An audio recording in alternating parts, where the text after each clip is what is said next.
As I stand here today in disbelief that Glen is now no longer with us, I cannot help but ask myself, how do I eulogize a devoted and caring husband, father, son, uncle, brother, employee, neighbor, and friend who was cruelly taken from all of us far too soon? Glen was only 62 and had dreams for a future that now will sadly be unfulfilled. When I met Glen in 1992, we were both working in an environmental company, GeoResearch. I remember noticing he had such a great, infectious smile. We got to know each other through after-work outings, picnics, and happy hours. And it was shortly thereafter we started dating, fell in love, and later married in August of 1995. Glen had many passions, and if I had to pick a favorite, I would have to go with the ocean, in all aspects of what the ocean symbolized and the outlet it afforded him.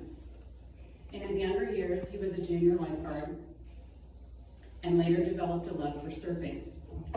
He always told me he loved catching the perfect wave, the liberating feeling it gave him in the quiet of the morning when the surf was up. The sound of and connection with the ocean gave him the jump start that he needed to get the day going. Some of the fondest and most fun-filled memories I have with Glen are when his love of the ocean came to include boating. Glen loved to sail and wanted to share that love with me. Anyone who knows me and went out on our sailboat knows that I was terrified of the boat keeling over with heavy gusts of wind. Glen would just shake his head and assure me we were not going to tip. Unfortunately, I never quite believed him, and we ultimately exchanged our sailboat for a powerboat, much to his chagrin. We took numerous trips to Catalina Island, where we would set anchor and enjoy the bliss of boating life. There were so many things he taught me during these trips. Snorkeling, how to properly set an anchor. We had hand signals down so as not to be a spectacle to other nearby boaters. How to tie a bowline knot, the best and most useful knot, I came to understand. How to tether a boat, and so many other useful skills. Glen was the kind of man that wanted to share his love of boating with anyone who was interested, and always extended those invitations and hospitality to share an outing on the boat. The sea allowed him to leave all cares and worries behind. It was he and I and the open ocean with the salty breeze at our faces. Once Sarah and Sandra entered into our lives, Glen embraced fatherhood, and like the self-sacrificing man he was, gave up boating for the more family-friendly adventure of camping. His ability to pivot from boating to camping, applying that same "there's only one way to do things" attitude, made us all feel safe in our temporary home on four wheels. One of the things I cherished the most in watching him father our girls was the creativity and imagination he brought when playing with toy figures and the silly names he would come up with. I can't help but smile when I think about Kitty Camp and Linda and Lulu, sister kitties who were pursued by Jungle Cat until Big Giant Baby stormed through the camp to destroy the play scene, all the while eliciting giggles from the girls. He was far more creative than I, the fun parent. And would sit Indian style on the floor with them, playing for hours, even though it bothered his bad knees. Hearing his girls laugh with glee was well worth the pain. As time passed and the girls grew older, the focus quite naturally shifted to teaching the girls more practical, lifelong skills. Driving the freeways, how to check the oil and tire pressure in their cars, and how to use basic tools to fix things.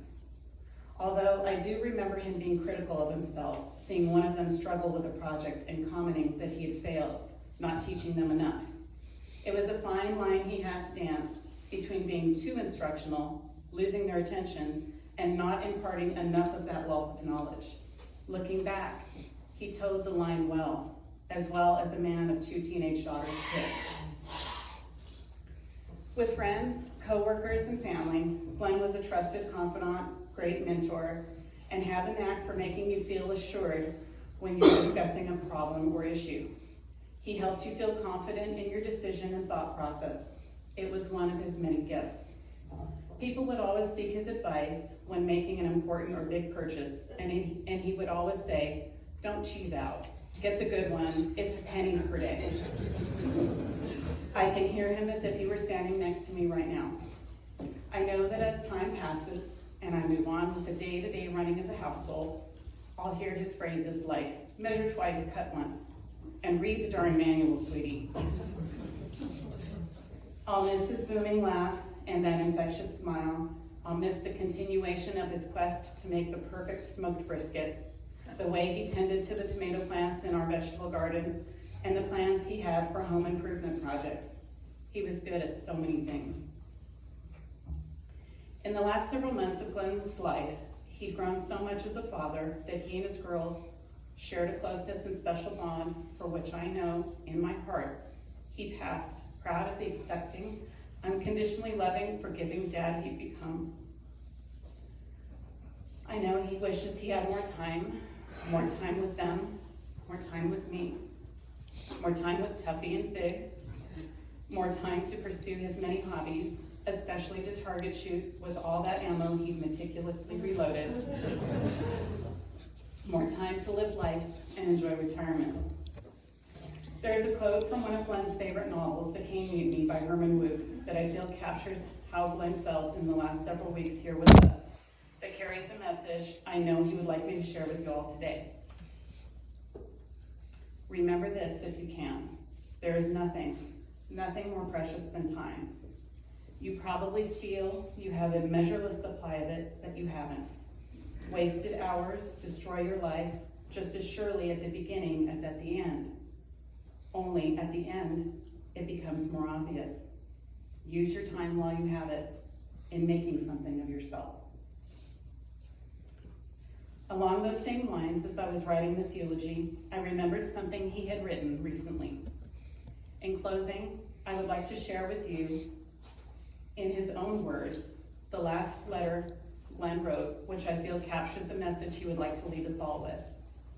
It's a letter he wrote to his twin nieces who were headed out to a religious confirmation retreat. In his words, "Congratulations on completing your confirmation program. Sum total, it's been a lifetime of Catholic school, followed by a couple of years of review. I would have thought the 10 years of Catholic school would have covered it, but hey, let's tack on 2 years of review just to be sure. Feel good about what you've accomplished. It's been a lot of work, but it's done. Your parents and your family are all proud of you. Hope you're enjoying your time at the retreat. There's likely a lot to take in and probably sometimes can be a bit overwhelming. However, I would think that that's the whole point. They want you to look around and be aware of who you've been and who you want to be. That sort of thing is very important, given that you're just at the start of your life's journey. You've got a long way to go. Keep your faith close. When you hit the twists and turns of your journey, you'll need the calmness of your faith to give you perspective. Sometimes the right things will be easy, and other times the easy things won't be right. Standing by your faith will help you truly see His will, even if it's something that goes contrary to what you want at the moment. There's a reason behind it. Faith will help you see and understand. These last 2 years, the most turbulent of my life, would have been a bleak period of darkness had it not been for my fledgling faith and the love and support from your Aunt Vanessa. Faith has only taken root in me in the last few years, but now it's clear to me why it did when it did. The peace that faith gave me has helped fuel me, as your faith will fuel you. That's about it from your uncle. Each time I see you, I can't get over how you've grown up and how at ease you are in your own skin. That's a very good thing. Enjoy your time at Rosary. Red and Gold is coming soon. Have fun. Love, Uncle Glen.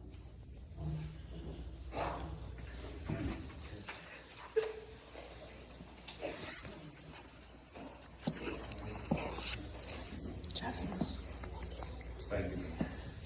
I know that was very difficult, but beautifully. written and said.